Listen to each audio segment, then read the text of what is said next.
What is up, ladies and gentlemen of the online family? This is, of course, your Jamiroquai 2000 with another episode of funny stories for my week in England for 2023. So far, I've been reading some of the YouTube comments so far on my first three episodes of this new series here on my channel, a very limited series. And so far, everyone's been really enjoying the funny stories that I've been telling from my week in England I recently did between August 22nd through the 27th, going to Victoria's Festival to see Jamiroquai live in my first international jaunt, you might say.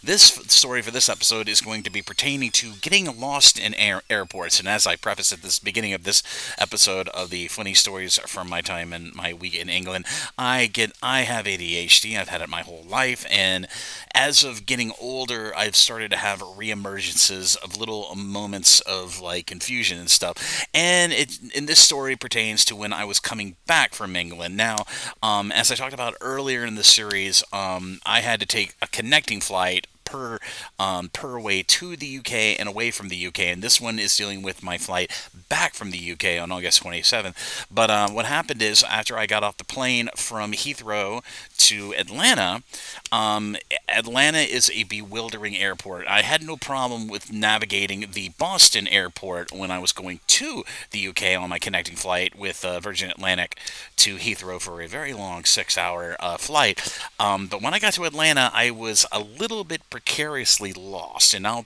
basically paint you the picture. I had gotten off of my plane from my nearly 5.5 hour, 6-hour flight from Heathrow to the Atlanta International Airport, and I got off the plane and I had to take my luggage and put it on a conveyor belt to be delivered to my connecting flight, which was going to be from Atlanta to Richmond. And what was so precarious about the Atlanta airport is a lot of things aren't marked. That is, the signs aren't marked at pertinent places for travelers to know where the heck they're going. So I'm walking along with my backpack and I'm trying to go to my connecting flight, or at least my departure gate for my connecting flight. So I come to this split in the hallway from the departures from entering flights, and it said it basically gave me two options, like to go a straight thoroughway hallway towards flights or go down an escalator to more flights. And now the key thing that was missing here in this situation was the words domestic and international.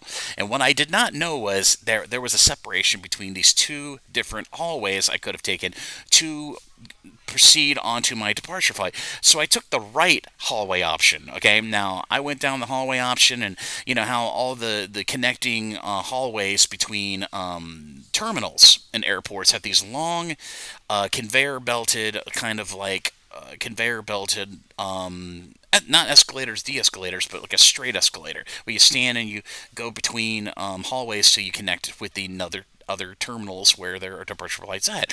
So I ended up going down two of these escalators straight on, and then all of a sudden, probably about 8 minutes into traversing this long hallway between two terminals, I see up on the top of the sign, which usually, they have key mark signs to let you know where you are.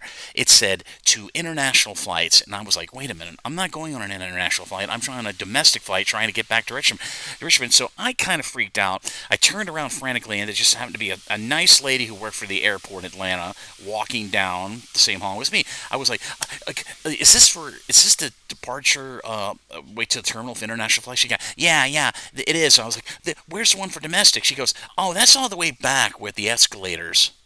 I was like, oh man. And here's the kicker. I had less than 45 minutes to get to my departure flight back home. So I had burned 15 to 20 minutes going down this hallway to, unbeknownstly, the international flights. So I freaked out. I ran back with the strongest, my strongest wit that my legs could muster, all the way back. I get onto the escalators, go down, and find out that it said that like I said, the sites that were key marked between these two hallway suggestions was not marked. So no domestic flight side, no international flight noted until you actually went down the hallway, the long freaking hallway, to the actual departure gates. So I get down the escalator. I think I'm going the right way, and then I find out that they've got departure. The departure gate system is done by a subterranean tram system, which gets even more confusing. So I get on the tram. It's like an underground train, kind of like a subway in New York. I get on that, and I'm literally standing there for another 15 minutes, going between departure gates, which are lettered by capital letters like A, B, C, D, E, F, and I believe it went up to H, and then it came back around in a loop to A. So I was trying to go to, I believe, B, and I'm just standing on the tram, and I'm absolutely drenched in sweat at this point because I'm just like, you know, a little impatient. But I'm standing there on the tram, and I'm like one stop away from getting to my departure gate.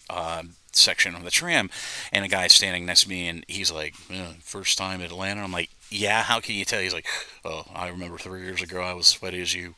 Well, see you later. And he gets off at the gets off at the gate, and I luckily find my way to my departure point. But I'm not gonna be a bit of a person to make a suggestion to feedback to the fine people at the Atlanta International Airport. Could you please put up a domestic and international sign for people coming off flights so I know where the heck I'm going? But yeah, that was my little story about nearly getting lost in the Atlanta International Airport upon my connecting flight back to Richmond. So I hope you enjoyed that story. I find a little bit of novel humor in it, but at that time I was on pins and needles. But I hope you enjoyed this episode of Funny Stories from my week in England 2023. I do have a few more episodes coming out of this series. Like I said, it's a limited series, not more than it's probably 6 episodes. But I hope you've been enjoying what you've seen so far. And I'll see you again really soon with another episode of Funny Stories from my week in England in 2023 and more Jamiroquai related content here on the Jamiroquai Fan 2000 YouTube channel. Thanks for watching, everybody, and I'll see you around.